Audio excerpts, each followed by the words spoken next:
we'll guide you through how to zoom in on a video using CapCut's desktop editor. If you find this helpful, consider subscribing and liking the video.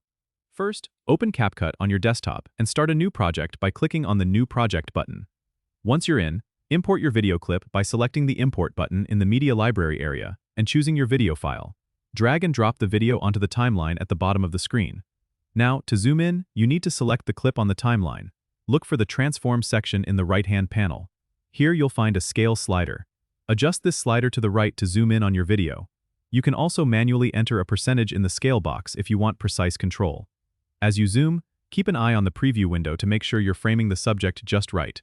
If you want to zoom in on a specific part of the video over time, you can use keyframes.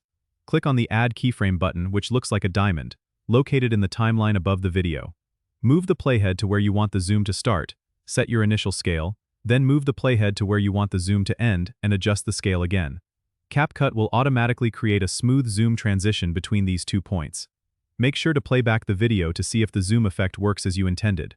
You can always adjust the keyframes or scale settings if it doesn't look quite right.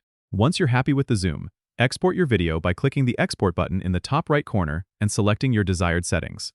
Don't forget to subscribe and comment if this helped you out.